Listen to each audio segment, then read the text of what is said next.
So if you're trying to love yourself, you're already moving in the wrong direction. Because to try to love yourself presupposes that there is some inner hurdle that you have to vault in order to see yourself as complete.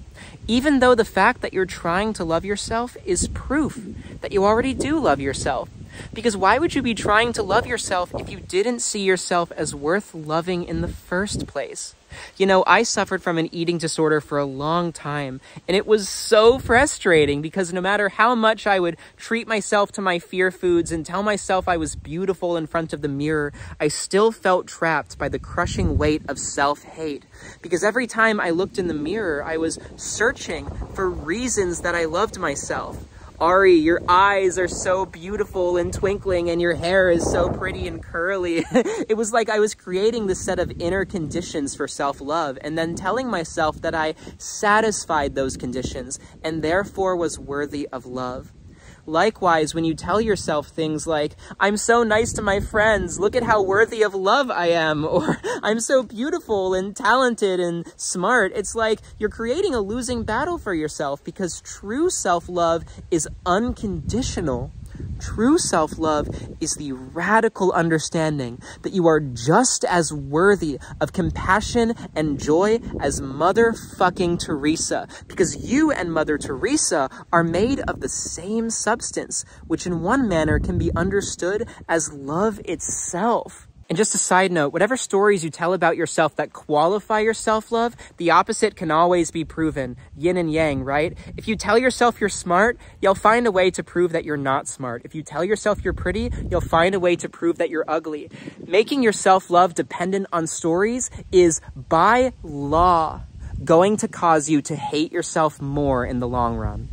There is this really great grief counselor, and I forget his name right now, but he has an interesting take on affirmations. He says that affirmations aren't about telling yourself you're pretty or whatever, but simply acknowledging how you feel about yourself and then saying a fact. So for instance, if you're struggling from an eating disorder, you acknowledge, I feel fat and ugly. And then you say something true.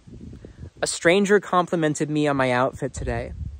And so in this way, you're rewiring your brain to love itself in a way that's predicated on actual day-to-day experience. And so it's much more genuine and sustainable and also just grounded, you know? And really, I think that's the key to self-love, is feeling self-hate in your body and then acknowledging it for what it is.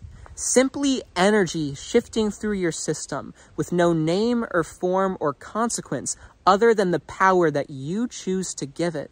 Because I think that true self-love is a non-action. I don't think that self-love is about creating something for yourself, but simply declining to fuel all of the ways that you hate yourself.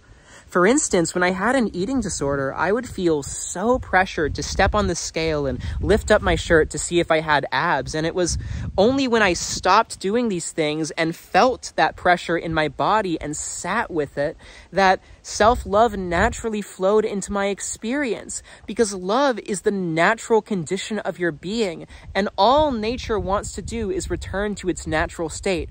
So if you stop interfering with your DNA, if you stop trying to force something that's only going to flow on its own timing, love will feel spontaneous and effortless and real. I told a client once that all spiritual awakening is about is loving yourself. And he told me, Ari, that feels really abstract. And so I told him that just every time you wake up in the morning and brush your teeth, are you retreating into your mind because you can't stand the mundanity of that action?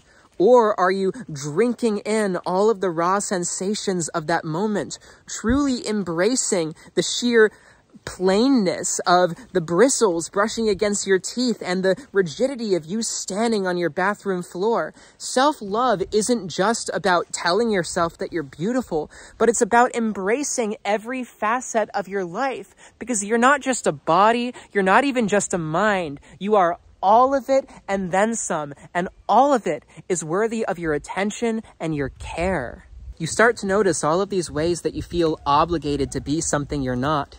Even spiritually, you feel obligated to meditate for a certain number of hours because you're not awakening fast enough, or you feel like you need to respond to a text message within 5 minutes, or whatever it is, and it's like, When you allow this energy to flow through your being without necessarily acting on it, that's when you release yourself from the straitjacket of self-hate, because that's when you stop validating self-hate as something that has any real effect over who you are at your core, my friends. And just a side note, I'll talk about this in a future video, but I think that addiction too is the most ultimate form of self-hate, because all that addiction really is trying to be something other than yourself. I also think that self-love has a lot to do with your relationships with others, both from a yin and a yang perspective. Yin-wise, have compassion for others. See other people as yourself.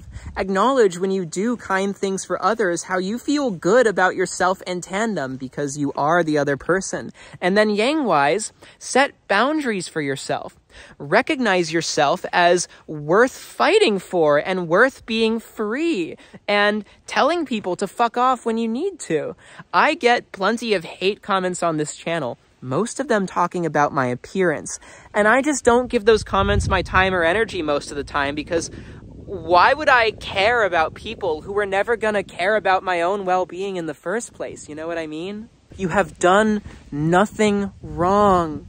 You keep searching for some way that you fucked it all up, some practice that you have to do to awaken more efficiently, some story that you have to tell about yourself in order to be deserving of happiness, some ambition that you have to satisfy in order to live your life to the fullest. And all of that is just a delay mechanism for sitting with yourself, for recognizing that love, freedom, peace, enlightenment, whatever the fuck you want to call it, is right here, right now. And it's always been so simple. There's nothing wrong with you. There's nothing you need to change. Just hug your inner child, tell them that they're safe, that it's okay for them to just be who they are, and then see how effortlessly love flows into your life. So those are just some tidbits I have on self-love. And I'm not just speaking from my own experience here, but also my experience giving tarot readings and doing one-on-one calls with a lot of people.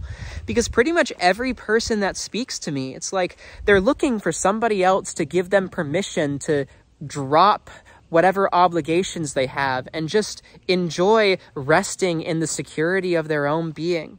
They're looking for somebody else to remind them that it's okay to be who they are without trying to force something that they don't think is actually right for themselves. And so this video is your permission slip to just be who you are without creating a set of conditions and then trying to convince yourself that you've met those conditions and are therefore worth loving. I love you because I love myself. I love you because I am you. And that's all there is to it.